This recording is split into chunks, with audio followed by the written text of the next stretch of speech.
Hello everyone, स्वागत है आप सभी का संकल्प सीरीज के इस सेशन में, जहां पर हम जेआईबी नवंबर 2025 के लिए धुआंधार तरीके से प्रिपरेशन कर रहे हैं। एंड इस सीरीज का ये जो लेक्चर है, इसमें आपका first paper that is Indian economy and Indian financial system, उसका एक टॉपिक, अभी तक हमने जो भी लेक्चर 6 लेक्चर्स में अपने मॉड्यूल ए को कंप्लीट किया है, अब मॉड्यूल बी की बारी है। ठीक है, तो in 4 lectures will be completing module B के most important part, so that we are doing here, supply and demand and money supply. इसको देख रहे, बहुत इंपॉर्टेंट आज का जो हमारा सेशन होने वाला है। तो किस तरह के क्वेश्चन इसमें से आते हैं, कितना डेप्थ से हमें इन्हें पढ़ना है, कौन से सब टॉपिक से जिससे ज्यादा क्वेश्चन आते हैं, ये सारे सवालों के जवाब आपके इस सेशन में इस टॉपिक से रिलेटेड मिलेंगे। तो please stay tuned till the end of the video. And also if you are preparing for the JAIIB exam, you should have a very good idea that the previous year questions are something that are going to help you out well.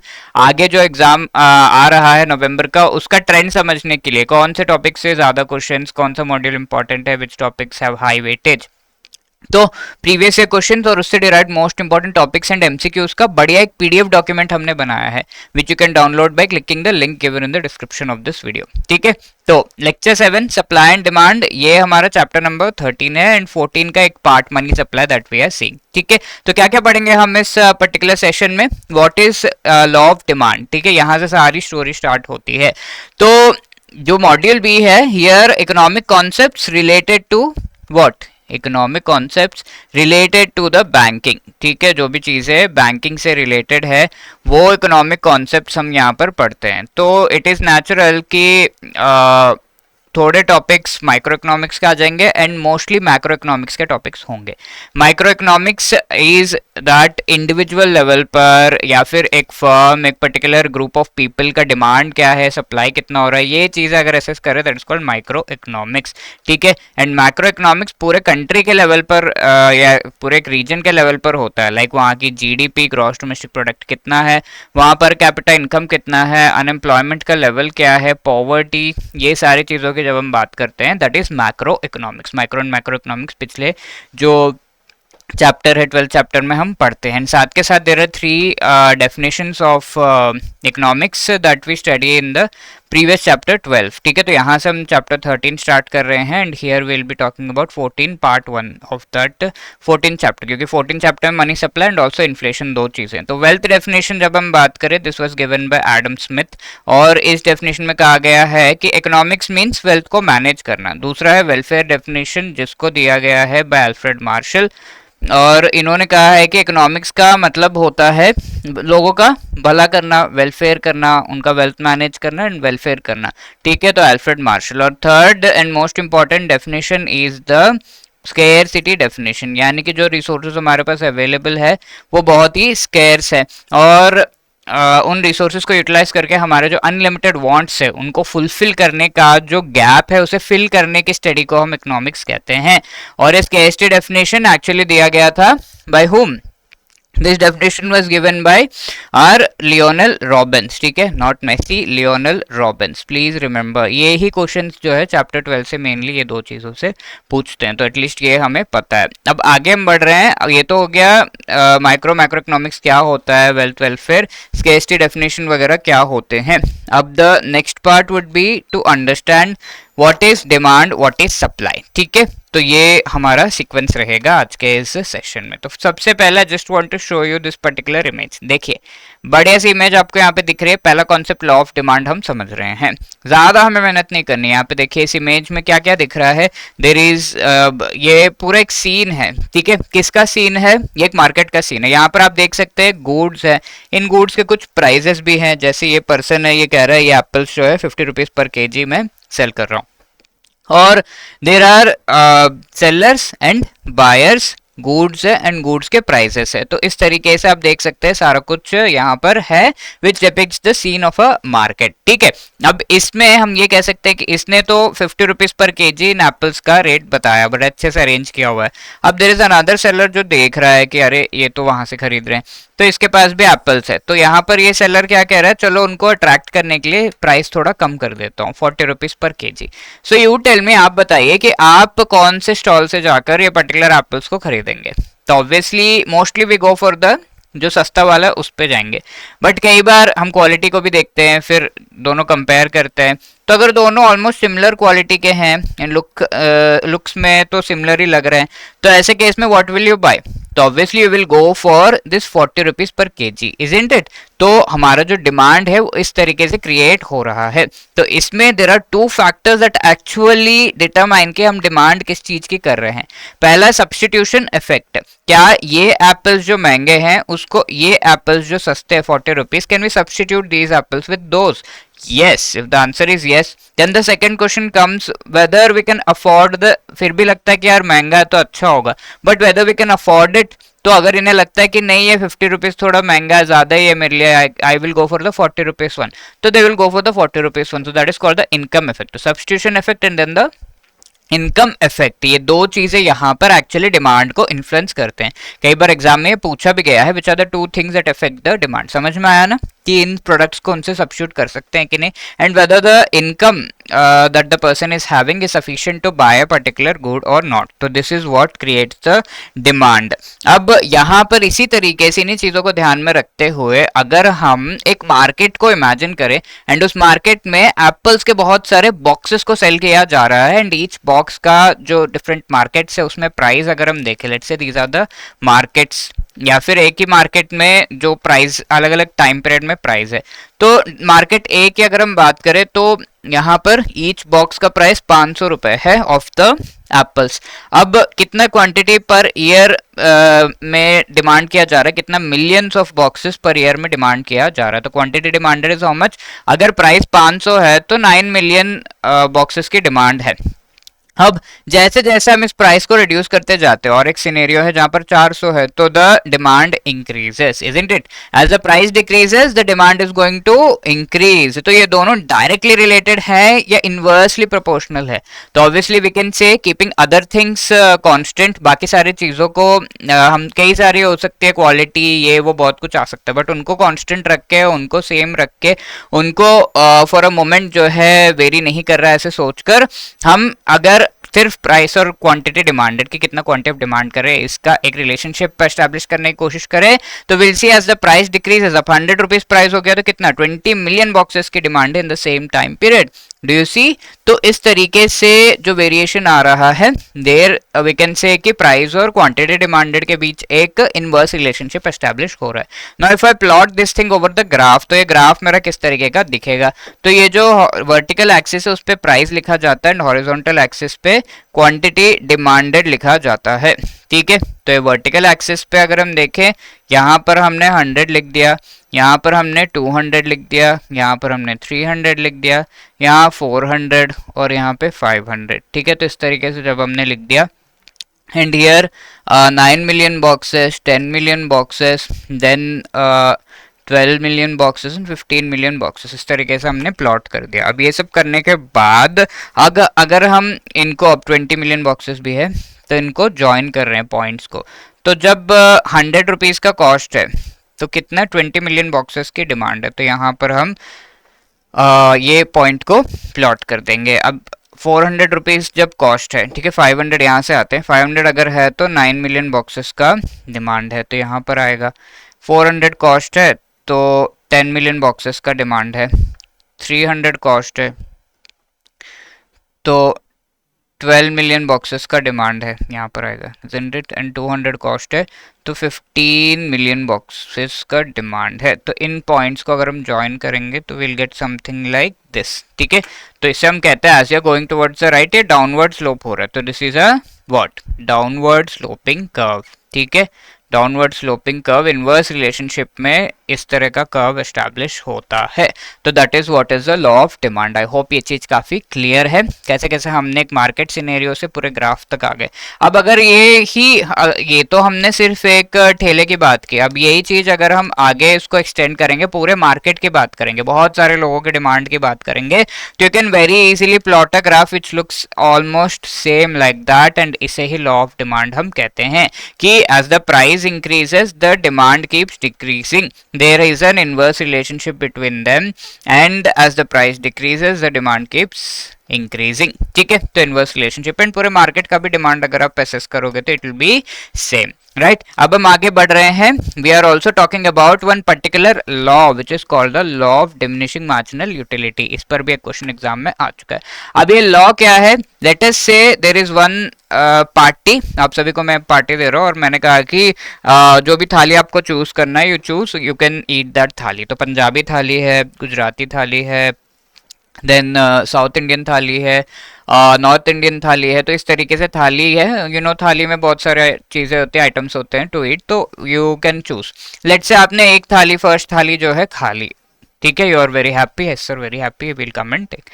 अब मैंने कहा एक थाली से कम नहीं बन रहा, we have to eat more, ठीक है। तो will you be ready to go for the second thali? थाली तो ऐसे ही बहुत हैवी होता है, एक आदमी अकेले भी खाना मुश्किल होता है, बट लेट्स से बहुत ही टैलेंटेड हो आप और आपने एक थाली तो खा ही ली। अब दूसरा थाली भी खाने के लिए आप रेडी हो गए, बट अब दूसरा थाली खाने के बाद आई एम सो, बहुत दिल मेरा बहुत बड़ा है इस बार, और I am giving you big party जहां पर मैंने आपको कहा कि तीसरा थाली भी खाना है, तो वुड यू बी इंटरेस्टेड? तो आप कहोगे सर मैं आपको 1000 रुपए देता हूँ, आई एम लीविंग, मुझे कुछ नहीं खाना। अब यहाँ पर अगर हम सेटिस्फैक्शन का लेवल देखें, पहला थाली खाने के बाद आपका सेटिस्फैक्शन का लेवल, आपको खाने था ना, अब क्या हुआ? सेटिस्फैक्शन तो यहाँ पे क्या हो रहा है? डिक्रीज होता जा रहा है। सेकंड थाली खाने के बाद ये सेटिस्फैक्शन लेवल है, थर्ड थाली तो आप शायद छुएंगे भी नहीं, ठीक है। तो level of satisfaction keeps decreases with each additional unit of consumption, ठीक है। तो that is what is the law of diminishing marginal utility. Utility जो है डिमिनिश होता जा रहा है एज द कंजम्पशन इंक्रीजेस, ठीक है, eight the same point of time. तो ये चीज है लॉ ऑफ मार्जिनल यूटिलिटी। अब ये कुछ क्वेश्चंस है, इनके बेसिस पर प्लीज आंसर। जेआईबी जून 2024 का ये पर्टिकुलर क्वेश्चन है। अब ये जो हम देखें इसके हिसाब से the demand schedule is what? The relationship that exist between demand and quantity bought, इस चीज को हम डिमांड शेड्यूल कहते हैं। Relationship between demand and supply, relationship between price of a commodity and quantity bought. अभी अभी हमने देखा ना, प्राइस और क्वांटिटी बॉट या फिर क्वांटिटी डिमांडेड, इनके बीच का रिलेशनशिप होता है। तो यहाँ पे मैंने sorry I forgot to tell you about the demand schedule. तो ये जो टेबल है इसे हम डिमांड शेड्यूल कहते हैं, जहाँ पे प्राइस एंड क्वांटिटी डिमांडेड या क्वांटिटी बॉट उनके बीच का एक रिलेशनशिप होता है डिमांड शेड्यूल। तो आई थिंक काफी सारी चीजें, लॉ ऑफ डिमांड हमें समझ में आ गया।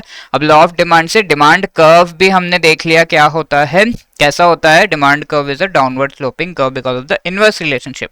डिमांड शेड्यूल, ये जो टेबल है विच टेल्स की कितना प्राइस पे कितना डिमांड है, that is the demand schedule, ठीक है। तो demand schedule actually tells a relation between price and quantity bought, so C is the right answer. Similarly another October 2024 का question, price of a commodity are raised, buyers tend to buy less due to the concept of dash, ठीक है। Price increase करने से जो demand है वो घट जाता है। तो क्या कौन सा लॉ है, क्या कॉन्सेप्ट है यहाँ पे? Marginal utility, law of demand, law of supply या inflation. So obviously it is the law of demand, be is the right answer, ठीक है। तो लॉ ऑफ डिमांड को अगर हम देखें, कौन से ऐसे फोर्सेस है which influence demand? We know कि अगर हम प्राइस को चेंज करेंगे तो we will be moving along the curve. अभी प्राइस 12 है, तो ये अगर ये 8 हो गया तो हम यहाँ इस पॉइंट पे पहुंच जाएंगे एंड डिमांड कुछ इस तरीके से होगा। तो प्राइस वेरी करने पे मूवमेंट अलोंग द कर्व होता है, but there are certain other factors other than price, अगर उसमें वेरिएशंस हो रहे हैं तो ऐसे केस में द एंटायर कर्व शिफ्ट्स, ठीक है, शिफ्टिंग ऑफ द कर्व होता है।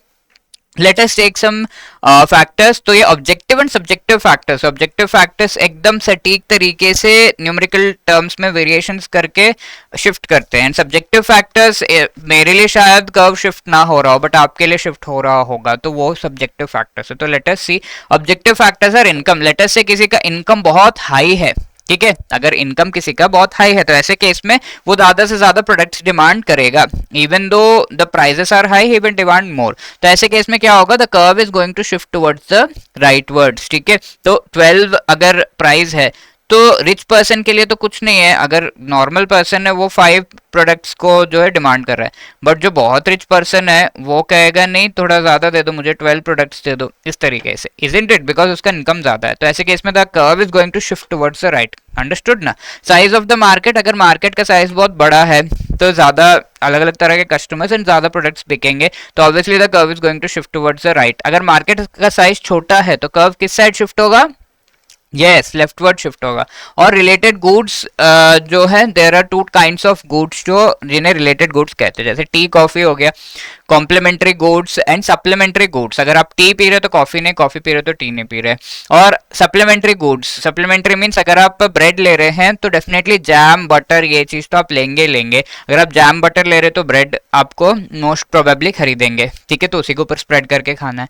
तो these are something which are complementing each other, ठीक है। सप्लीमेंट्री गुड्स आर दोज जो एक के बदले दूसरा हम ले रहे हैं, ठीक है। तो दैट इज द थिंग। तो यहाँ पर इन गुड्स के एक गुड का खरीदने से रिलेटेड, एक गुड के प्राइस में वेरिएशंस के वजह से दूसरे गुड का डिमांड के वेरिएशंस जो है हो जाते हैं। तो दैट वी विल सी यहाँ पर। अब सब्जेक्टिव फैक्टर्स क्या है, टेस्ट एंड प्रेफरेंसेस जो हमारे हैं उनसे रिलेटेड है। तो टेस्ट एंड प्रेफरेंसेस की अगर हम बात करें तो लेट से किसी को करेला पसंद नहीं होगा बट किसी और को पसंद होगा। सो जिसको पसंद है उसके लिए डिमांड है, वो डिमांड क्रिएट कर रहा है करेले के लिए, but the other person is not. तो वो हो गया special influences. So let us understand these through specific examples. So related goods में पहले कॉम्प्लीमेंट्री गुड्स की हम बात कर सकते हैं। One good is complementing the other, यानी कि ब्रेड को कॉम्प्लीमेंट किया, बटर कर रहा है। तो ऐसे केस में क्या होता है, and there are substitute goods. ये एक साबुन है चंद्रिका एंड द अदर साबुन इज बेंड सोप। तो ऑलमोस्ट सिमिलर इनके जो है फ्रेग्रेंसेस है, ऑलमोस्ट सिमिलर सोप्स है। The packaging is different but similar है। तो ऐसे केस में एक सोप दूसरे सोप को रिप्लेस कर सकता है, एंड लेट से दोनों का प्राइस 50 रुपीज पर बार है, ठीक है। तो ये 50 रुपीज है। तो आप दोनों का ही जो परफ्यूम एंड फ्रेग्रेंस वगैरह ऑलमोस्ट सिमिलर लगता है आपको, तो you can buy any of this, ठीक है। In that case what is going to happen if anything changes. तो लेट अस सी। सबसे पहले decrease in the price of bread और सोप, ठीक है। तो क्या हुआ, ब्रेड का प्राइस अभी डिक्रीज कर दिया हमने। तो माय क्वेश्चन इज कि बटर के डिमांड में किस तरह का इफेक्ट आता है, ठीक है। ब्रेड का प्राइस क्या हुआ, पहले 50 रुपीज पैकेट था, अब 40 रुपीज पैकेट हो गया। तो ऐसे केस में बटर के डिमांड में कैसा इफेक्ट आएगा। तो ब्रेड का प्राइस जब डिक्रीज होगा तो ऑब्वियसली ब्रेड का डिमांड इंक्रीज होगा। अब ब्रेड का डिमांड इंक्रीज होगा तो बटर का भी डिमांड इंक्रीज होगा, isn't it. When the price of bread decreases the butter demand is going to increase, because ज्यादा ब्रेड खरीदेंगे, 40 रुपीज कम प्राइस का है तो ज्यादा ब्रेड खरीदेंगे, ज्यादा ब्रेड खरीदेंगे तो ज्यादा बटर खरीदेंगे। तो the demand of butter is going to increase. अब अगर हमने चंद्रिका सोप का प्राइस रिड्यूस करके 40 रुपीज कर दिया, ठीक है, सी का प्राइस। अब बी का प्राइस क्या हो जाएगा, बी का डिमांड में किस तरह का इफेक्ट आएगा। तो इसका प्राइस जब रिड्यूस कर दिया तो इसकी डिमांड इंक्रीज हो जाएगी, एंड जो भी लोग बेंड सोप खरीद रहे थे अब वो देखेंगे अरे सेम तो चंद्रिका सोप में मिल रहा है, तो बेंड सोप क्यों लेना, we will go for the Chandrika soap. तो उससे रिप्लेस करके you will be trying to buy this particular soap, isn't it. तो बी का डिमांड क्या होगा, डिक्रीज हो जाएगा, इजंट इट। इसका प्राइस कम हुआ, इसका डिमांड इंक्रीज हुआ, तो जो लोग ये खरीद रहे थे वो भी यहाँ शिफ्ट हो जाएंगे and they will buy this. Now B का डिमांड ऑटोमेटिकली फॉल कर जाता है, दैट। नाउ अगर ये तो हो गया प्राइस में वेरिएशन। अगर क्वालिटी बेटर हो गई, ब्रेड का प्राइस सेम है 50 बट ब्रेड का क्वालिटी बेटर है, तो ये what you will do, other breads जो खरीद रहे थे बेटर क्वालिटी वाले 60-70 देके, वो लोग फिर शिफ्ट होंगे टू दिस ब्रेड, एंड इसके वजह से क्या होगा, इस ब्रेड का डिमांड इंक्रीज होगा। तो ब्रेड की क्वालिटी बेटर होने पे ब्रेड का डिमांड इंक्रीज एंड बटर का डिमांड भी इंक्रीज होगा। At the same time if Chandrika soap is there, bend soap is there, and दोनों का प्राइस सेम है 50-50, but Chandrika soap better quality का है, इसी प्राइस में बेटर क्वालिटी मिल रहा है, तो ऑब्वियसली चंद्रिका सोप का जो डिमांड है वो ज्यादा होगा। My question is bend soap का डिमांड क्या हुआ, डिक्रीज, ठीक है, बेटर क्वालिटी कर दिया। तो is that clear, these are complementary and substitute goods, clear है।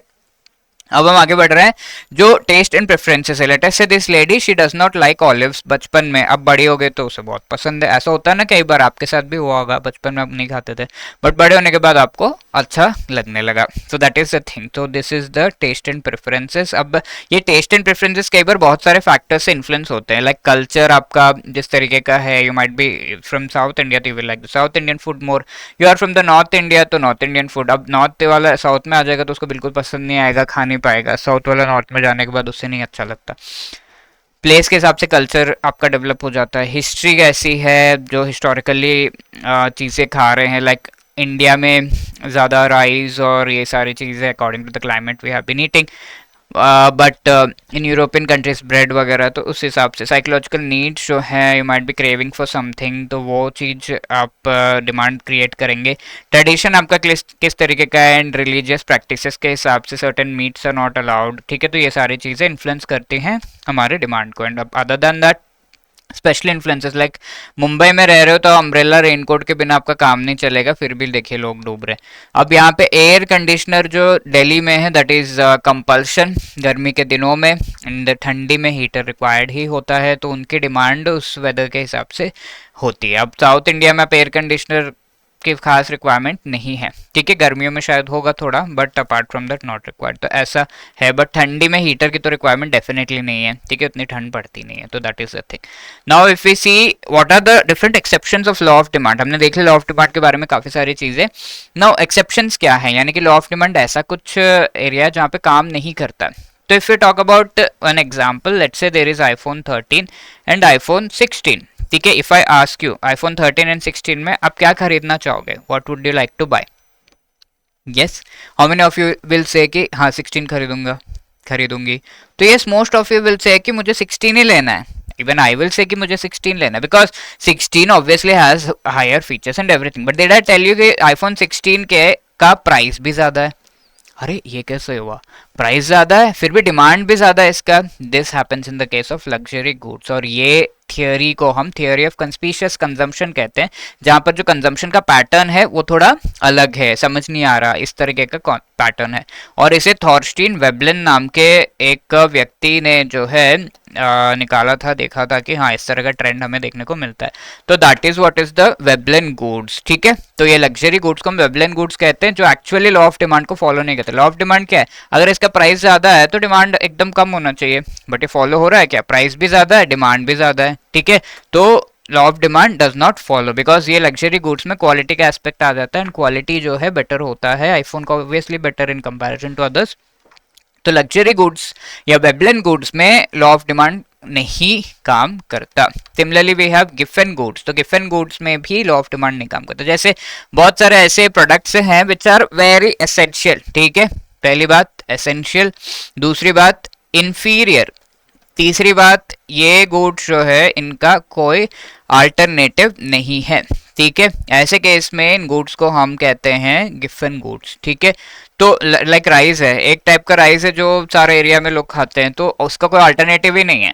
तो अगर इसका प्राइस 50 होगा या 200 होगा, you will go and buy definitely, ठीक है। But during the mean time जब ये 50 से 100 हो रहा है, 100 से 150 हो रहा है, फिर 200 हो रहा है, आपको पता चल रहा है, तो इसका डिमांड एक्सपोनेंशियली इंक्रीज होता जाएगा, ठीक है। कि हाँ जैसे जैसे प्राइस बढ़ रहा है वैसे वैसे डिमांड इंक्रीज होगा, बिकॉज ये एक एसेंशियल गुड है।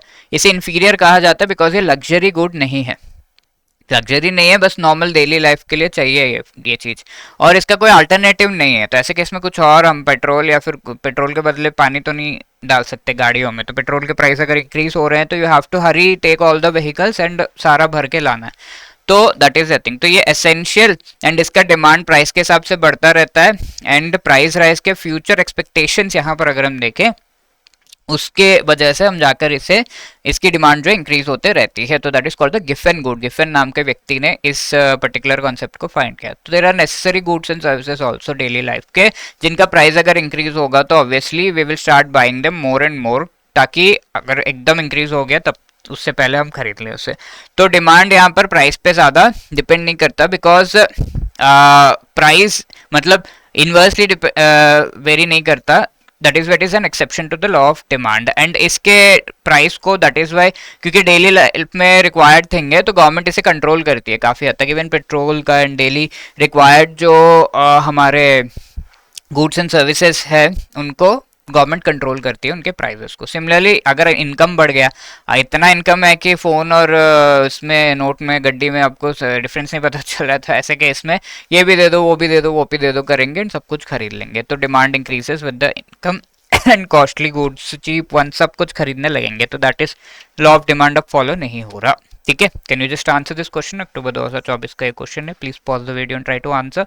Who among the following pioneered the principle of conspicuous consumption? Thorstein Veblen, Robert Giffen, Adam Smith या लियोनेल मार्शल?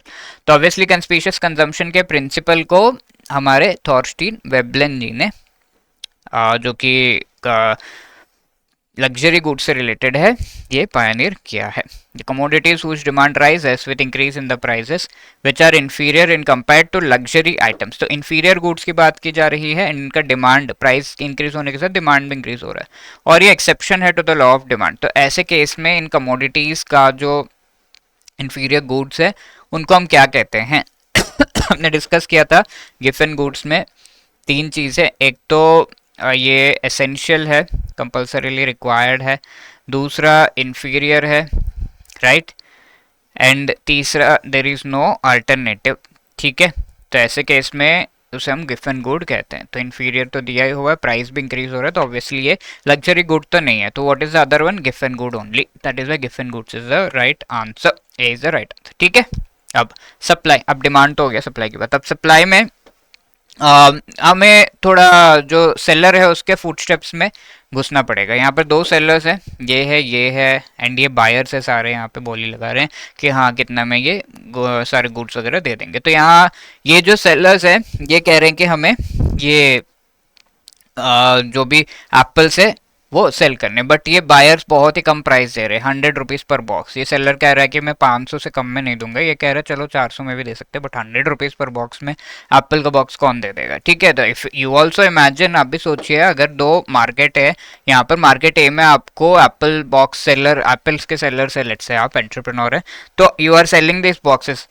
मार्केट ए में ईच बॉक्स का प्राइस 500 है, मार्केट बी में ईच बॉक्स का प्राइस 400 है। Where you will sell the boxes? Obviously market A में लेकर जाएंगे, तो जितना ज्यादा प्राइस होगा उतना ज्यादा उस मार्केट एरिया में गुड्स की सप्लाई होती है। क्लियर है ना ये चीज? तो supply increases as the price increases, supply increases, that is the thing. तो यहाँ पर इसी जो टेबल हमने देखा था उसको हम फिर से यहाँ पर लिखे, तो वी कैन वेरी क्लियरली से कि पॉसिबल प्राइस ए के केस में, मार्केट ए के केस में 500 है, तो क्वांटिटी डिमांडेड इज 9, बट ये प्राइस सेलर्स के लिए तो बहुत अच्छा है, तो सेलर्स मैक्सिमम यहीं पर लाकर अपना गुड सेल करना चाहेंगे। तो 18 मिलियन बॉक्सेस का सप्लाई यहाँ पर है, 9 मिलियन बॉक्सेस की डिमांड है। तो ऐसे केस में मार्केट में हो क्या रहा है, बहुत सारे बॉक्सेस ऑफ एप्पल्स आ रहे हैं, बट इसमें से ओनली हाफ द एप्पल्स को कंज्यूम किया जा रहा है, that means other half is the surplus in the market. Can we say this, है ना? तो ये पूरा क्या है, सरप्लस हमें देखने को मिल रहा है मार्केट में। वैसे ही सेकंड केस में देखते हैं, सरप्लस है एंड इस पर्टिकुलर प्राइस पे कौन सा प्रेशर है, प्रेशर ऑन द प्राइस किस तरीके का है।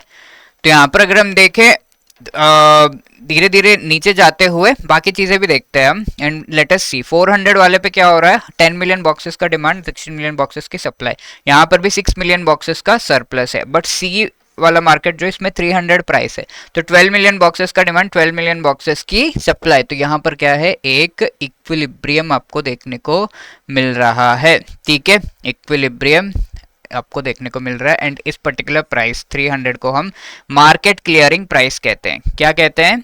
Market clearing price. Why market clearing? जितना सप्लाई हुआ उतना डिमांड हुआ एंड मार्केट पूरा साफ, ठीक है, प्रोडक्ट सारे चले गए, तो that is called market clearing price. And यहाँ पर equilibrium, there is no surplus या शॉर्टेज।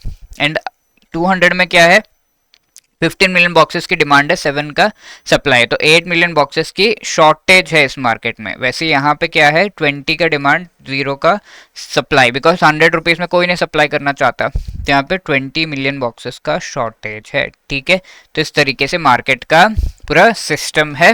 एंड प्राइस पे क्या प्रेशर है, तो बेस्ट प्राइस यहाँ पे क्या है, market clearing price is the best price, जहां पर equilibrium of demand and supply हमें देखने को मिल रहा है।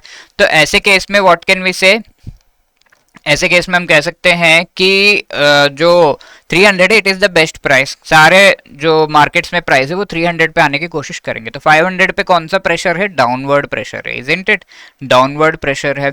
400 पे भी प्राइस रिड्यूस करने का प्रेशर है, डाउनवर्ड प्रेशर, बिकॉज ये 300 जो है supplier as well as buyer के लिए बेस्ट प्राइस है।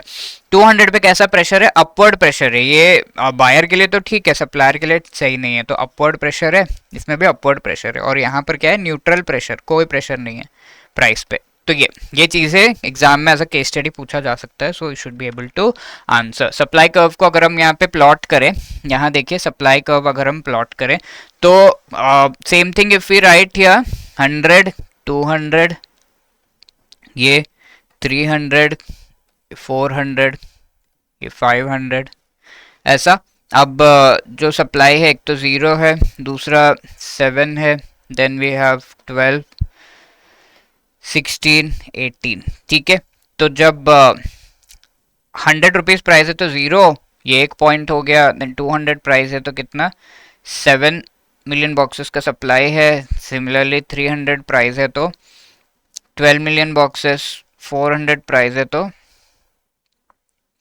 16 मिलियन बॉक्सेस, एंड 500 प्राइस है तो 18 मिलियन बॉक्सेस का सप्लाई। तो इसको अगर हम इस तरीके से जोड़कर ड्रॉ करें तो will get a graph something like this which is downward sloping या upward sloping. Yes, it is a upward sloping curve. तो supply curve is upward sloping curve. ठीक है, सप्लाई कर्व एंड ये सप्लाई शेड्यूल है। ठीक है, इस तरीके से तो supply schedule price and quantity supplied के बीच का एक रिलेशनशिप है। ओके, तो ये सप्लाई कर्व किस किस चीज़ों से इफेक्ट होता है, तो as we have seen supply curve आपको कुछ इस तरीके से दिखेगा। यहाँ पे प्राइस एंड क्वांटिटी सप्लाइड है। अब होता यह है कि कई बार प्राइस में वेरिएशंस करते हैं तो there will be movement along the curve.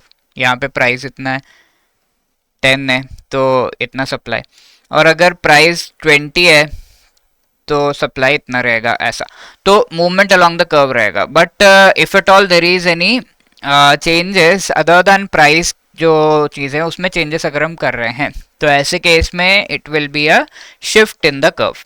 ठीक है, कर्व में हमें एक शिफ्ट देखने को मिलेगा। तो व्हाट कौन सी चीज़ों में चेंजेस करने पे हमें ये शिफ्ट कर्व में देखने को मिलेगा? फर्स्टली कॉस्ट ऑफ प्रोडक्शन या प्राइसेस ऑफ द इनपुट्स। तो प्रोडक्शन का कॉस्ट अगर इंक्रीज हो रहा है, कोई भी प्रोडक्ट हम बना रहे हैं, सप्लाई कर रहे हैं, तो उसका कॉस्ट, जो रॉ मटेरियल्स है, इनपुट्स हैं, उनका कॉस्ट जो इंक्रीज हो रहा है, फिर एम्प्लॉयज ज़्यादा सैलरी मांग रहे हैं, तो ऐसे केस में आपका जो सप्लाई है वो या तो सप्लाई गिर जाएगा बिकॉज प्रोडक्ट सब महंगे मिल रहे हैं, या तो आपका जो कॉस्ट है वो इंक्रीज हो जाएगा। तो दोनों में से कोई, मोस्टली सप्लाई फॉल्स। तो कॉस्ट ऑफ प्रोडक्शन इंक्रीज होने पे supply curve shift towards the left. ठीक है, 10 पे ही अब कम चीज़ें सप्लाई कर पा रहे हैं बिकॉज द रॉ मटेरियल का कॉस्ट जो है इंक्रीज हो गया, तो लेफ्टवर्ड शिफ्ट हमें देखने को मिलेगा।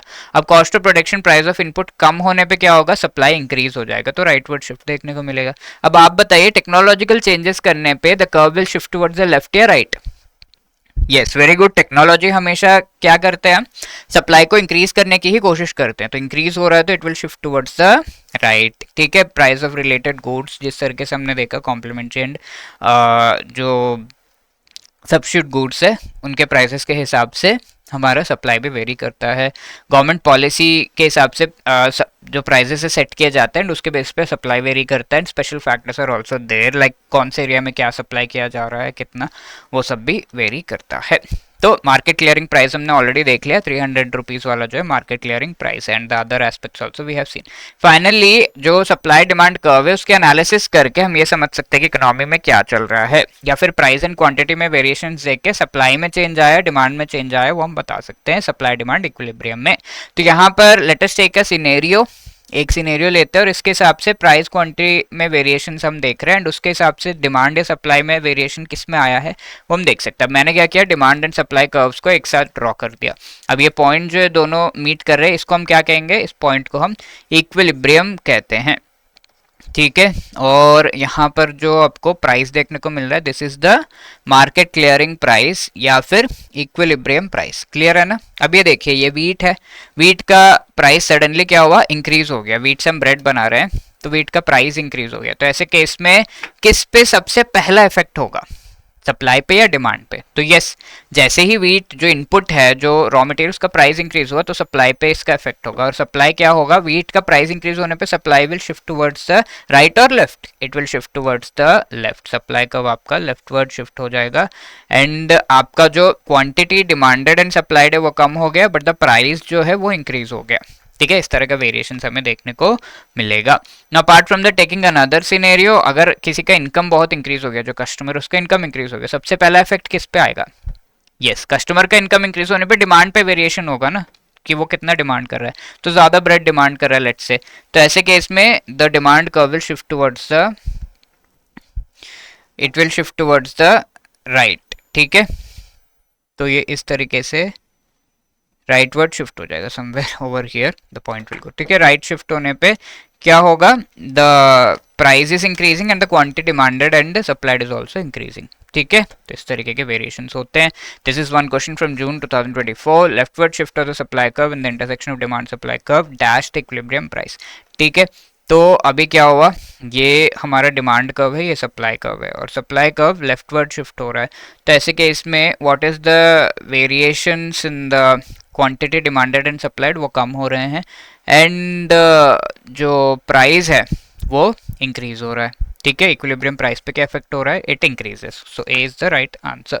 क्लियर है ना, प्राइस यहाँ पर हम लिखते हैं। आई होप ये पूरा कॉन्सेप्ट आपके लिए क्लियर है। Now moving into the chapter number 14, उसका फर्स्ट पार्ट हम देख लेते हैं क्विकली। यहाँ पर अगर हम देखें चैप्टर 14 में मनी सप्लाई से रिलेटेड हम डिस्कशन सबसे पहले कर रहे हैं।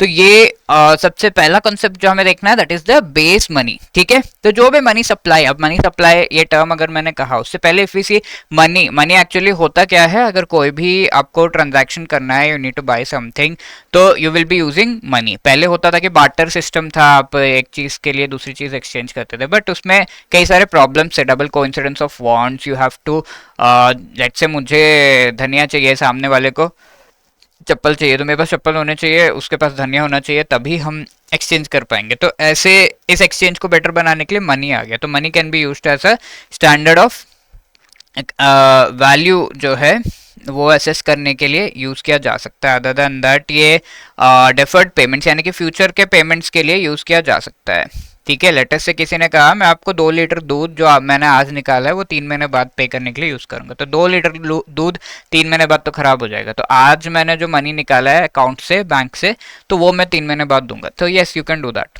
ठीक है, डेफर्ड पेमेंट्स यानी कि फ्यूचर पेमेंट्स के लिए यूज किया जा सकता है।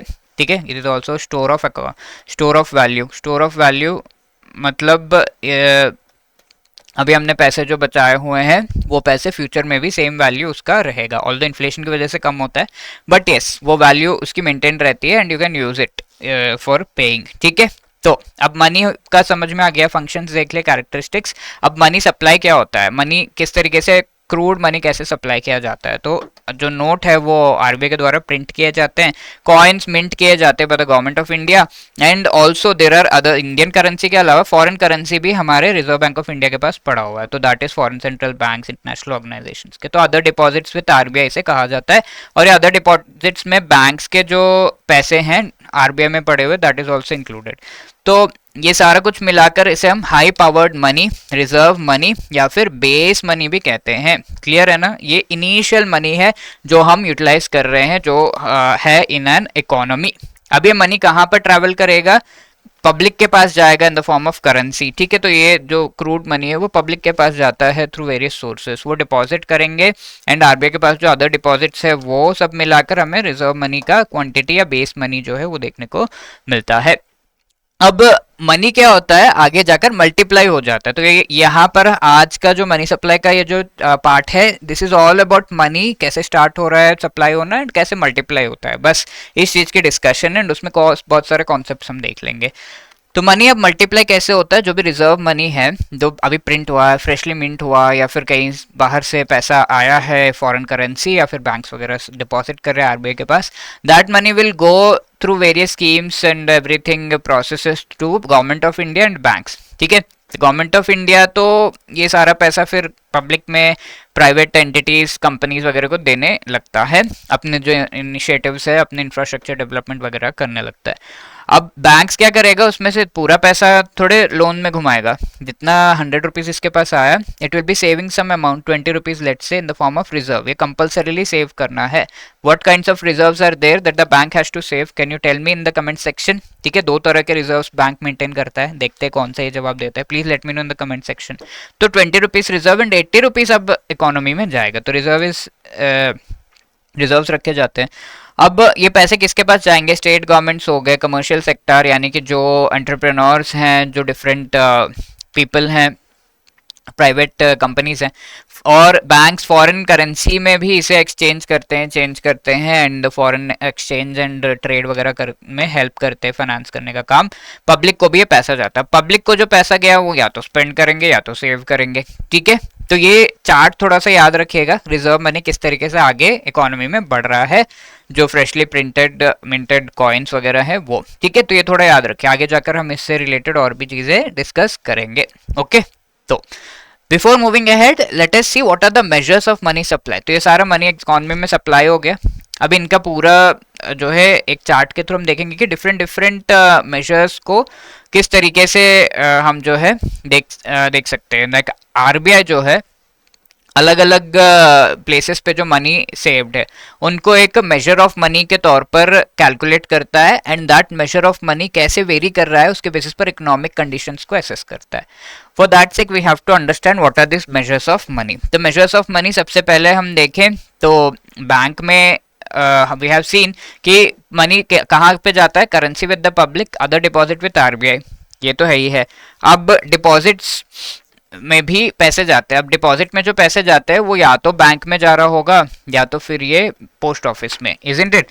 तो bank as well as post office. अब बैंक में किस तरह के डिपॉजिट्स होते हैं, एक तो demand deposit, time deposit, and I hope you know कि पोस्ट ऑफिस में भी डिमांड एंड टाइम डिपॉजिट होते हैं।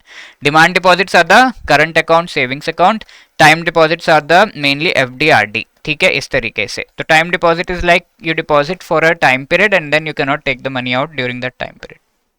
ये same thing with the post offices. अब ये मेजर्स ऑफ मनी सप्लाई, सबसे पहला M1 major of money supply. तो इसमें करेंसी जो पब्लिक के पास है, M1 मनी सप्लाई में आरबीआई कुछ अमाउंट को जो है कैलकुलेट करता है। लेटेस्ट से हमारी इकोनॉमी में पब्लिक के पास 100 रुपीज मनी है, आरबीआई के पास 100 रुपीज का मनी है। डिमांड डिपॉजिट्स में बैंक्स में 100 रुपीज है, टाइम डिपॉजिट्स में 200 रुपीज है, बिकॉज वी नो कि टाइम डिपॉजिट्स में ज़्यादा पैसे होते हैं। अब पोस्ट ऑफिस में कम ही लोग पैसा रखते हैं। 50 rupees in the demand deposit, 100 rupees in the time deposit of post office, ठीक है, इस तरीके से ये है। अब M1 मनी अगर हमें कैलकुलेट करना है तो M1 में आरबीआई क्या क्या कंसिडर करता है, only currency with the public, other deposit with RBI, demand deposit with the banks, okay, तीन चीजें। तो M1 मनी अगर आपको कैलकुलेट करना है तो what all will you add, currency with the public कितना है 100, other deposit with RBI 100, demand deposits में कितना है 100, ठीक है, बैंक्स में। अब बाकी चीजें ऐड नहीं होती तो M1 का वैल्यू कितना होगा 300। तो इस तरीके से RBI is going to calculate, अच्छा M1 का वैल्यू 300 है, M1 means these three things, okay, ये तीन चीजों का टोटल करके इंडिया में जितना मेजर है, जितना अमाउंट है, दैट इज 300, ऐसा, ठीक है। तो अब ये हो गया M1। अब M2 में क्या होता है, demand deposit with the bank as well as post office, दोनों चीजें ऐड होती हैं। तो यहाँ पर ये दोनों को ऐड करेंगे तो कितना आएगा, यहाँ तक 300 है एंड 50 मोर, तो M2 विल बी 350, ठीक है। अब इसी तरीके से M3 मेजर है, M3 मेजर में demand deposit with the bank and time deposit with the bank, ये दोनों कैलकुलेट होते हैं, पोस्ट ऑफिस नहीं। तो जो ऑड नंबर्स है इसमें कोई भी पोस्ट ऑफिस के कैलकुलेशंस नहीं होते हैं। अब M4 क्या आप बता सकते हैं, yes, everything including is M4। तो अगर हम M3 का वैल्यू कैलकुलेट करें तो कितना 100 100 100 300 एंड 200 ऐड करेंगे तो 500 रुपीज M3, एंड M4 अगर हम देखें 500 में प्लस 150 ऐड कर दो तो 650, ठीक है, टोटल। तो measure of money actually increases from M1 to M4।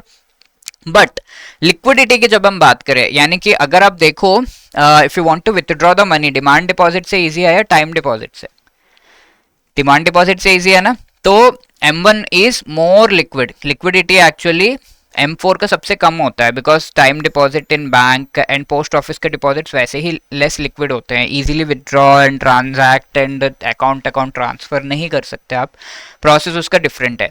तो ये पूरा जो है हमारा लेस लिक्विड मनी है, तो जितना ज़्यादा लेस लिक्विड मनी उतना कम उसकी लिक्विडिटी। तो M4 से M1 जो हमारा है लिक्विडिटी एक्चुअली इंक्रीजेस, ठीक है। ये अगर हम देखें M1 से M4 लिक्विडिटी डिक्रीजेस, ऐसा भी हम कह सकते हैं। तो anyway this is what is the major of money, और इसमें से दो जो मेजर्स है वो आरबीआई के लिए ज़्यादा इंपॉर्टेंट है, बिकॉज आरबीआई के लिए पोस्ट ऑफिस के डिपॉजिट क्या है क्या नहीं है ये ज़्यादा इंपॉर्टेंट नहीं है। तो M1 एंड M3 में पोस्ट ऑफिस के डिपॉजिट्स कंसिडर नहीं होते हैं, तो M1 and M3 are important for RBI, and RBI ने स्पेशल नेम्स भी दिए हैं, M1 को नैरो मनी कहता है आरबीआई एंड M3 को ब्रॉड मनी कहता है, ठीक है। So I hope this is very clear, right? So that is the thing. Now can you just answer this? Which among the following is the correct definition of M1? M1 में currency with public, demand deposit with the banking system, other deposit with RBI. तीन चीजें होती हैं, तो C is the right answer. Clear है? ठीक है। अब मैंने आपको बताया था फ्लो ऑफ मनी, अब यहाँ पर वो चीज़ देखिए, फ्लो मैंने थोड़ा टर्म का जो टेक्निकलिटी है वो इंक्रीज कर दिया। अब मैं कह रहा हूँ जो बैंक्स के पास पैसा आया है reserve money, that money some part of it, जो 20 रुपीज़ मैंने कहा था दिस सेव एज रिजर्व्स, तो that 20 rupees actually is the net non monetary liability of the banking sector, ठीक है, यानी कि नॉन मॉनेटरी लायबिलिटी है, बिकॉज रिजर्व को आप मनी के टर्म्स में यूटिलाइज नहीं कर सकते, ऑल्दो वो मनी है लेकिन यूज ही नहीं कर सकते, तो नॉन मॉनेटरी हो गया। एंड वो लाइबिलिटी के फॉर्म में, क्योंकि रिजर्व आप बैंक के पास पड़ा हुआ है, उस पर कोई खास इंटरेस्ट अर्न नहीं हो रहा या फिर कोई यूटिलाइजेशन नहीं, कोई इन्वेस्टमेंट नहीं है उसका। दैट इज व reserves and other things, mainly reserves को हम non monetary liabilities of banking sector कह रहे हैं। ठीक है, रिजर्व्स को अब ये पैसा जाता है नेट क्रेडिट, तो लोन के फॉर्म में दूसरे गवर्नमेंट्स के पास जाता है, कमर्शियल सेक्टर के पास जाता है, यानी कि जो हमारे प्राइवेट कंपनीज हैं। एंड फॉरेन एक्सचेंज जो मनी है उसमें बैंक्स इस मनी को एक्सचेंज भी करते हैं। गवर्नमेंट करेंसी लायबिलिटीज पब्लिक के पास भी ये पैसा जाता है, तो ऐसे केस में पब्लिक के या तो से स्पेंड करती है जो मनी इन सर्कुलेशन है, या तो उसे सेव करती है, यानी कि बैंक डिपॉजिट या फिर अदर डिपॉजिट विद आरबीआई। ठीक है, तो थोड़ा समझ में आ रहा है हम किसकी बात कर रहे हैं। We are talking about broad money M3। ठीक है, M3 का डेफिनेशन अगर आप देखो यहाँ पर, M3 में क्या क्या है, currency with public, other deposit with RBI, bank में टोटल डिपॉजिट जो है डिमांड एंड टाइम मिला के, दैट इज M3। तो that is why we can say we are talking about broad money. तो ब्रॉड मनी के सोर्सेस क्या है, कहाँ से ये मनी आ रहा है एंड कहाँ पर इकट्ठा हो रहा है, तो इसे कंपोनेंट्स कहेंगे, money in circulation, bank deposits and other deposits with RBI. अब इसका सोर्स क्या है, कहाँ से आ रहा है, तो ऊपर के सारे अगर हम ऐड करें, एंड ये जो रिजर्व्स है वो तो बैंक के पास ही पड़ा हुआ है, तो ये तो यहाँ पे फ्लो नहीं हो रहा, तो दैट इज वाई इसको माइनस करना होगा, बाकी सब ऐड करेंगे तो will get the value of the broad money के sources and the components are these. ठीक है, ब्रॉड मनी में क्या क्या होता है, money in circulation, bank deposit and other deposit with RBI. Clear है, ये पूरा रिजर्व मनी से ब्रॉड मनी का जो फ्लो है, ठीक है, वो मैंने आपको यहाँ पे समझा दिया। आरबीआई का देखिए इसी तरीके से कैलकुलेट करता है, currency with public, demand deposit, time deposit with bank, other deposit with reserve bank के कंपोनेंट्स है, सोर्सेज यहाँ पे नेट क्रेडिट, ये सब फॉरेन एक्सचेंज। अब इसी से रिलेटेड एक क्वेश्चन आया था, please pause the video and try to answer. ठीक है, ये मई में भी आया, जून में भी पूछा गया। क्वेश्चन क्या है, net bank credit to government, bank credit to commercial sector, foreign exchange assets of banking sector, government currency liabilities to public, non monetary liabilities of banking sector, ये सबका एक कॉम्बिनेशन हमें करना है and sources of money supply M3 को हमें calculate करना है। तो ऑब्वियसली ये सब तो ऐड हो रहा है, but non monetary liabilities subtract हो रहा है, राइट। तो 1 + 2 + 3 + 4 -5, यहाँ पर B would be the right answer, not C, B would be the right answer. ठीक है, ये लास्ट वाला माइनस होगा। क्लियर है, तो ये क्वेश्चन 2 मार्क्स के लिए आया था, ये आपके बुक में दिया हुआ है इस तरीके से, बट ऑब्वियसली ये जो है समझने के लिए हमें ये सारा कुछ करना पड़ा। Now further last topic that is money multiplication and velocity of money. दो चीजें हम देखेंगे, तो मनी आगे मल्टीप्लाई कैसे करता है। Quickly let us see, here is a bank established by this person, और बैंक क्या करता है, जनरली बैंक के पास जो पैसे होते हैं, तो लेट से आरबीआई ने कहा है कि आपको 50% रिजर्व्स में रखना पड़ेगा पैसा जो आप यहाँ पर लेकर आ रहे हो। तो लेट से एक एरिया है जहाँ पे कोई बैंक नहीं था अभी तक, तो ये रिच पर्सन आया वहाँ पे, ही स्टार्टेड अ बैंक, ये बैंकर ने 100 रुपीज डिपॉजिट करके बैंक को स्टार्ट किया। अब इसमें से आरबीआई ने क्या कहा है, 50% रिजर्व होना चाहिए, तो कितना पैसा 100 में से रिजर्व में रहेगा, टेल मी, 50 रुपीज, एंड बाकी पैसा कहाँ जाएगा, लोन में। लेट अस से ये है, इसको उसी एरिया में पूरा जो फुटवेयर के स्टोर्स ओपन करने, he gave that money 50 rupees to these workers, तो वर्कर्स ने वो सारा पैसा क्या किया, safest place in the area 50 rupees ये बैंक में डाल दिया। अब उसमें से फिर 25 रुपीज जो है रिजर्व में, 25 अगर लोन में, लेट से इसको फूड प्रोसेसिंग यूनिट्स वहां पे स्टार्ट करने, तो इन्होंने वर्कर्स, कंस्ट्रक्शन वर्कर्स को पैसे दे दिए 25 रुपीज, और 25 रुपीज इन्होंने बैंक में डाल दिया सारा, सेफेस्ट प्लेस। सिमिलरली 12.5 फिर रिजर्व में चला गया, और बाकी 12.5 ये बार्बर शॉप्स ओपन करना चाहते हैं, तो इन्होंने फिर वर्कर्स को पैसे दिए, उन्होंने 12.5 रुपीज वापस से यहाँ से बैंक में डाल दिए, तो 12.5 बैंक में, 6.25 इसमें से रिजर्व, और 6.25 ये मैम को दिया जिन्होंने स्कूल स्टार्ट करना था, टीचर्स को पैसे दिए। अब ये 6.25 रुपीज फिर वापस इन्होंने बैंक में डाल दिए, तो ऐसे 6.25 बैंक में आ गया, एंड बैंक ने कहा चलो ठीक है अब काफी है, let us keep this in reserve only, and बाकी जो है बाद में हम बिजनेस करेंगे। अब ये रेड वाले बॉक्सेस अगर आप ऐड करो, कितना पैसा रिजर्व में है, अगर हम ऐड करेंगे तो कितना आ रहा है, तो 6.25 ये 12.5 12.5 12.5 25 25 25 50 50 50 100, तो ये रिजर्व्स कितना 100 रुपीज आ रहा है। But if you add all of this yellow boxes, कितना आ रहा है आपको 193.75, एंड एक्चुअल केस में अगर आप करो तो 200 आएगा। ठीक है, तो ये सारे डिपॉजिट्स ऐसा लग रहा है कि बैंक में है, but actually that money has gone out in the form of loan या फिर समथिंग। तो ये 100 रुपीज भी इसका यहाँ पर बैंक में, इसको ऐसा लग रहा है डिपॉजिट में पड़ा हुआ है, बट डिपॉजिट में दिख रहा है, बट एक्चुअल मनी नहीं है बैंक में। This is how money gets multiplied because of the activity of the bank. और मल्टीप्लीकेशन का फैक्टर कितना है तो वो कैसे हम फाइंड आउट करेंगे? ये पूरा 200 रुपीज कैन आई से दिस इज M3 या ब्रॉड मनी है कह सकता हूँ मैं, बिकॉज ये डिपॉजिट हो रहा है, डिपॉजिट वाला मनी है, other deposit and money in circulation ये सब मिला के ये है। अब reserve is nothing but reserve money M0, ठीक है। तो मल्टीप्लीकेशन का फैक्टर कितना है? 200, यानी कि 100 रुपीज से स्टार्ट किया, 200 हमारे पास अभी है डिपॉजिट में, अगर हम देखें तो 2 टाइम्स ही मल्टीप्लाई हो रहा है, कैन आई से। तो 200 is nothing but broad money M3 by reserve money M0। तो ये फॉर्मूला है फॉर द मनी मल्टीप्लिकेशन, ठीक है। मनी मल्टीप्लिकेशन का फॉर्मूला M3 बाय M0 होता है। और ये मल्टीप्लिकेशन कई फैक्टर्स पे डिपेंड करता है। एक्चुअली फाउंड आउट ये concept Milton Friedman and Anna Schwartz के द्वारा ये फाइंड आउट किया गया है, ये particular concept of money multiplication. You can just remember like Anna Milton के बॉटल से पानी पी रही है, ऐसा कुछ, ठीक है। तो रिजर्व टू डिपॉजिट रेशियो पे डिपेंड करता है। अगर आरबीआई ने 25% कहा होता रिजर्व का तो ये कैलकुलेशन पूरा अलग ही होता, ठीक है। Multiplication depends on that. It also depends upon access reserve behaviour of the bank. तो आरबीआई सेंट्रल बैंक का बिहेवियर पे ये डिपेंड कर रहा है। एंड एक्सेस रिजर्व्स, यानी कि जितना भी बैंक अगर चाहता तो 50 रुपीज इसने सेव किया as per RBI direction, it could save 75 also, ठीक है। तो एक्सेस रिजर्व्स अगर सेव कर रहे हैं तो ऐसे केस में the multiplication changes and currency to deposit ratio, यानी कि कितना पैसा ये जो पीपल है वो बैंक में रख रहे हैं उस पर भी ये डिपेंड करता है, इजंट इट। ये लोग चाहे तो 12.5 पूरा का पूरा 12.5 जो इनको मिला, they kept all of it in the bank. अगर 10 रखते तो कुछ और ही कैलकुलेशन होता, isn't it? So it depends upon the behavior of the RBI, behavior of the bank and behavior of the customer, the multiplication में depend करता है। Clear है? अब ये तो हो गया reserve money to broad money का जर्नी। अब ब्रॉड मनी से फर्दर जर्नी हम देखेंगे। अब देखिए द टर्म मनी मल्टीप्लायर किस चीज का रेशियो है, June 2024 question, broad money to reserve money, isn't it? M3 by M0 A is the right answer। Money multiplication का कॉन्सेप्ट किसने दिया जून में? Milton Friedman and Anna Schwartz के द्वारा दिया गया। C is the right answer. अब आगे हम देख रहे हैं इसका जर्नी मनी मल्टीप्लिकेशन से। अब ब्रॉड मनी में क्या क्या चीजें हैं? Currency with the public and deposit bank के पास, आरबीआई के पास जो है। अब जो पब्लिक के पास करेंसी है वो फर्दर इकोनॉमी में जाएगा और चीजों को बाय करने में यूटिलाइज होगा। लेटेस्ट से पर्सन के पास 100 रुपीज का नोट है, इसने ये ऑरेंज बाय करने के लिए 100 रुपीज दे दिए, तो 100 रुपये के नोट ने 100 रुपये का काम किया। नाउ फर्दर इसने ये पैसे इस लेडी को दे दिए, इस लेडी के पास सोडा था, तो सेम 100 रुपये का नोट ने और एक 100 रुपये का काम किया, तो 100 रुपीज का note has done the work of 100 rupees here and 100 rupees here, तो इन टोटल कितना 200 रुपीज का काम किया है इसने। अब फर्दर सेम नोट यूज करके ये लेडी, बहुत धूप है तो कैप खरीद रहे, कैप वाली लेडी के पास से, तो इस सेम करेंसी नोट ने एक और 100 रुपीज का काम किया यहाँ पे, तो इन टोटल 300 रुपीज का काम किया। Can I say that?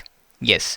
अब फर्दर अगर हम देखें, लेट्स से बैंक ने इसको लोन दिया 100 रुपीज, इसने ये पैसे किसी और को दिए फॉर सम वर्क 100, इसने किसी और को दिए फॉर अदर वर्क 100 रुपीज ने 200 का काम किया। अब सेम नोट ने 300 का काम किया। So what did we start with? 100 rupees here and 100 rupees here, तो ब्रॉड मनी 200 हमारे पास था, बट फर्दर इकोनॉमी में ये गुड्स एंड सर्विसेज को बाय करने के लिए हमने पैसे यूटिलाइज कर लिए। तो इकोनॉमी में सारे गुड्स एंड सर्विसेज की वैल्यू को अगर हम ऐड करेंगे तो उसे हम नेशनल इनकम कहते हैं, ठीक है, गुड्स एंड सर्विसेज की वैल्यू को ऐड करने पे। और ये नेशनल इनकम, जिसे ग्रॉस डोमेस्टिक प्रोडक्ट भी कहा जाता है, आगे हम इस पर डिटेल डिस्कशन करेंगे, ये दो तरीके से कैलकुलेट किया जाता है, ठीक है। एक तो आज का रेट क्या है, 100 रुपीज है ये सोडा का रेट, तो that is called nominal GDP, ठीक है, नॉमिनल वे। एंड ये सोडा का रेट 100 ही था क्या? 2011 में भी 100 रुपीज था? नहीं, let's say at that time it is 10 rupees, okay, तो that is called real GDP. ये इन्फ्लेशन की वजह से बढ़ गया ना, बट उस टाइम पे क्या प्राइस था, तो वो रियल जीडीपी। तो यहाँ पर क्या है, 100 रुपीज ही है कॉस्ट जो हमने कंसिडर किया, तो हमने नॉमिनल जीडीपी को कंसिडर किया, ओके। तो यहाँ हम कह सकते हैं कि 200 रुपीज जिससे हमने स्टार्ट किया था, इसने 300 का काम किया। तो नॉमिनल जीडीपी कितना है यहाँ पर? गुड्स एंड सर्विसेज का कॉस्ट एंड वैल्यू अगर हम ऐड करें तो कितना आ रहा है? Total 600 rupees, okay. तो दिस पर्टिकुलर थिंग जहां पर एक सेम करेंसी नोट ने डिफरेंट हैंड्स चेंज किए, उसे हम वेलोसिटी ऑफ मनी कहते हैं। क्या कहते हैं? Velocity of money. तो कितने बार ये हैंड्स चेंज हुए हैं यहाँ पर कैसे कैलकुलेट कर सकते हैं? एक तो दिख रहा है हमें 1 2 3, 3 times the hands have been change, तो velocity of money is 3। But economy में तो हमें नहीं दिख रहा कितना बार चेंज और कितना कैलकुलेट करते रहेंगे, तो velocity of money is actually the ratio of two terms. क्या यहाँ पर जितना मल्टीप्लाई हुआ 600 हुआ एंड 200 से हमने स्टार्ट किया था, तो 600 बाय 200 करके भी हमें वैल्यू आ रहा है ना 3। तो what is 600 actually? Nominal GDP. 200 क्या था हमारा? ब्रॉड मनी था। तो velocity of money is nothing but nominal GDP divided by broad money.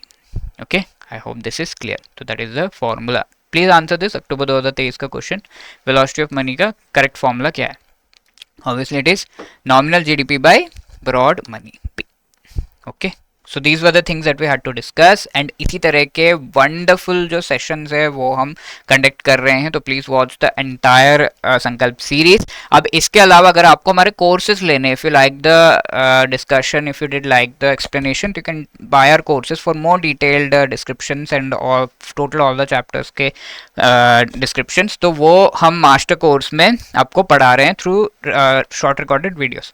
Each and every chapter के ईच एंड एवरी कॉन्सेप्ट को अच्छे से यहाँ पे कॉम्प्रहेंसिवली पढ़ाया जा रहा है। Chapter wise MCQs, notes, full length mock test and exam से पहले लाइव क्लासेस के थ्रू मोस्ट इंपॉर्टेंट टॉपिक्स आपको रिवाइज भी कराए जाते हैं इस पर्टिकुलर कोर्स में। कोर्स का लिंक आपको इस वीडियो के डिस्क्रिप्शन में मिल जाएगा एंड जो भी कोड है उसको यूज करके आपको डिस्काउंट भी मिल रहा है। 8 मंथ एंड 12 मंथ का यहाँ पर 2 वेरिएंट्स भी हैं एंड ये तो चारों कंपोनेंट्स का हो गया, चारों पेपर्स का हो गया। इफ यू आर लाइक कि सिंगल पेपर का कोर्स चाहिए तो that also you can take like IAFS, PPB, AFM, RBWM के कोर्सेज। अब इसके अलावा लाइव क्रैश कोर्स बैच 4 और इस तरह के बैचेस हम चलाते रहते हैं लाइव क्रैश कोर्स में, जहाँ पर सारे जो मोस्ट इंपॉर्टेंट टॉपिक्स हैं उनको लाइव क्लासेस के थ्रू आपको पढ़ाया जाता है। Chapter wise notes, MCQs, full length mock test, previous year questions, ये सब इसमें भी अवेलेबल है। एंड अगर आप लाइव क्लास नहीं अटेंड कर पाए तो उसकी रिकॉर्डिंग भी आपको मिल जाएगी। इसकी वैलिडिटी 6 मंथ्स की है। कूपन कोड यूज करके आपको उसका कॉस्ट में डिस्काउंट मिल जाएगा, राइट? तो wishing you all the best. If you have any other query, call us on this number और drop a mail at hello@edotap.co.in। Thank you so much.